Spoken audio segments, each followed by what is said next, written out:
Hello combabes and welcome to my channel. Today I'm going to show you how to do this classic look and also tell you why the housing system is completely fucked. Oh, and what you can do about it. So whether you want to glow up or cut the rent down, I'm here for all of those things. You're welcome. Alright, let's get started.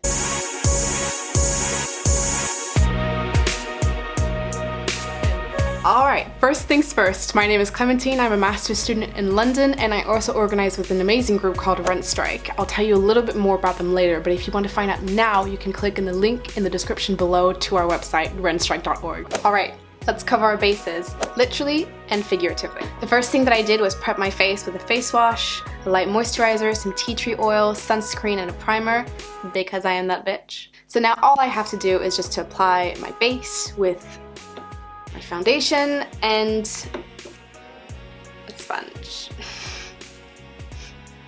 Honestly, I don't care too much about the brand. I've never really been interested in spending money comparing brands, so I just work with what I have. Plus, I've never been good at it, so it always looks awful no matter the brand. Ayy.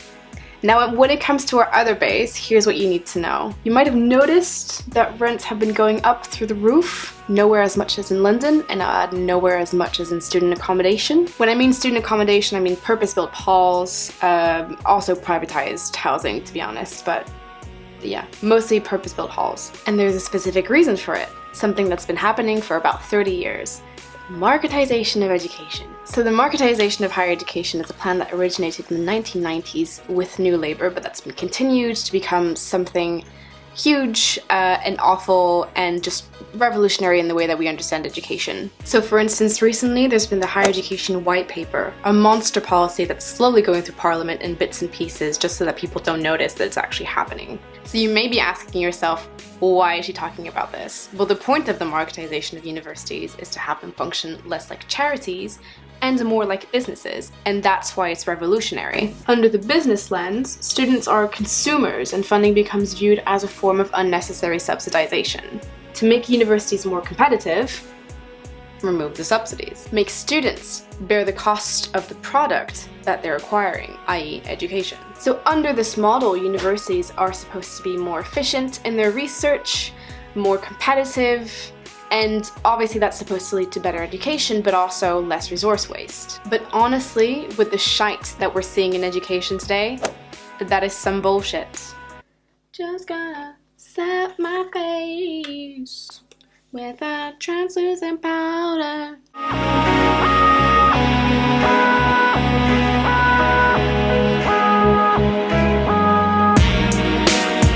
I completely forgot to say that I'm actually also going to put on some blush and a little bit of glow. Anyways, what's interesting to us here is that since universities have lost their sources of funding, they've been seeking alternative sources of funding. Enter extortionate fees. But also bringing in more students, cutting staff pay to reduce their labor costs, and crucially for us here, making money off our rents, i.e. off of our very existence. Okay, so now we've got our base, we can move on to eyebrows. All you'll need for this is some powder with the color of your hair and also a little tiny brush. Again, I don't like to go too big for it, just something that looks natural. I'm fine with that. So, there was a survey done by the National Union of Students, or NUS for the intimates, in 2018 that showed that the annual rental bill, i.e. your rent, was up to 9k for London and 6k for the rest of the UK. So while in 2011, your rent took up about 58% of your average student loan, in 2018, that was 73%, which means that we have less money for basic necessities. On top of that, living conditions have gone to shite, my friends. Everyone has heard some horror stories at their halls. Collapsing ceilings, exploding appliances, mold infestations, rat infestations, just really shitty stuff that makes your house look really grim, and that's obviously never going to be fixed. There's other stuff you can spot around that shows you universities are intending to extract more and more off of our rents. So for instance, you have them selling off of halls to private companies, who all seem to be in a competition to see who can be the most awful and disgusting, and are on average 60% more expensive than university-provided halls. Also building new halls or refurbishing old ones only to turn them into luxury flats consistently. Slowly but surely upping the rents to demonic heights and making sure that all affordable homes are now cleared out. And also, obviously, ripping off staff that work in our halls by giving them either shitty pay or awful working accommodations, or both. The people who clean, maintain, and secure our halls are also disproportionately likely to be brown or black, which shows just how much marketization fundamentally is also incredibly racist. Alright, let's move on to classic eyes and the consequences of this model, shall we? I'm gonna do winged eyeliner, and I'm gonna use a little bit of this shade from my palette. This one right here. It's very nice. I like it. I like it. If you're a student living in accommodation, then this is the part that you're most likely to know. The most immediate consequence is surely the financial burden that's been put on students. And that can be reflected in the rise of part-time jobs, actually. That went from about 15% in 2012 to 60% in 2015. And that's very likely to have gone up again, but unfortunately I don't have any new figures for this. Talking while doing your eyeliner is hard. Another issue is the increase in student mental health problems that is honestly alarming. In 2015, another NUS survey showed that about 78% of students faced a mental health problem. 78%! And there was a massive spike just as tripled fees were introduced in 2011. This is actually genuinely awful.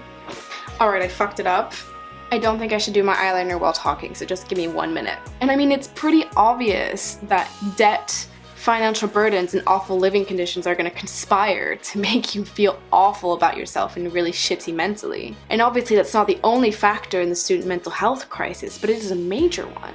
Our rents, our actual existence, is not only capitalized upon just like in the private sector, but also is contributing directly to the furthering of marketization, to the furthering of awful education, increased inequality, and all the shitty things that we associate with it. Another thing that I've noticed, and that's something that's more in the architectural form of the halls, but it's still very much dependent on them being marketized, is basically isolation. Students aren't encouraged to speak to each other. Students are encouraged to form a community. They're just kind of isolated in their own rooms. I mean, I've been through it. I'm assuming that anyone who is a student and has lived in halls has kind of experienced this, you know, staying in your room all day, not being really encouraged to like seek out other people, and I think that's a direct consequence of this model that individualizes students and isolates them. And that's reflected in the halls that they build. Very small kitchens, very dingy and grimy places, but also the way that they treat you. The way in which these halls are run is completely out of the control of the students that live in them. You know, you're not allowed to put up anything in your room. You don't really feel like it's your home. Another thing that's particularly true in London, but also remains true in the rest of the UK, is that if you are a student of colour, you are much less likely to afford halls in the first place, no matter how awful they are. What happens most of the time is that these students stay at their parents' houses or stay with a relative that's most of the time very far away from the universities that they work at. And when you think about that, if you think about the lack of access to resources, or the time that's been eaten up that you could have been working, well, there's no wonder there's a BME attainment gap. And that is linked to the fact that rent is unaffordable. However, I don't want to end on a bad note. There is something that you can do about all of this. Alright, red for filth lips and what we want. So I'm going to use red lipstick, a crazy strong industrial strength one, and I'm going to use a really broke-ass technique to line my lips, which is taking an old lipstick, which I don't really use anymore, and the brush of an eyeliner that I've also finished. Obviously I've washed it. I've made sure to really moisturize my lips before, and I do this all the time, but especially if I've been talking non-stop for the last 10 minutes. Okay, so back to Rent Strike.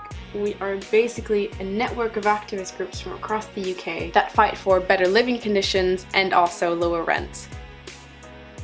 So we're fighting this awful accommodation system, not just to cut the rent and make sure that all housing is accessible, but to fight, roll back, and overhaul completely the marketization of universities. We use loads of mobilization techniques and forms of action, but we believe most in the efficiency of rent strikes, which is basically collectively withholding rent. So everyone agrees not to pay their rent for a certain amount of time and until certain demands are met. Most of the time that'll be cutting the rent, obviously. So I'll very likely make another one of these videos just to talk about rent strikes, because I could go on for days. But just to give you an example, there was a UCL rent strike in 2015, and actually every year ever since, that won over £1 million in compensation for their students and put about £850,000 in the bursary for low-income students. That, my friend, is what I call a win.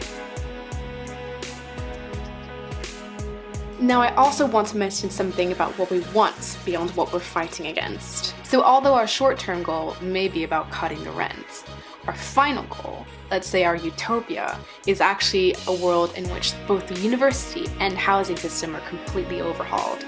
That means no more rent.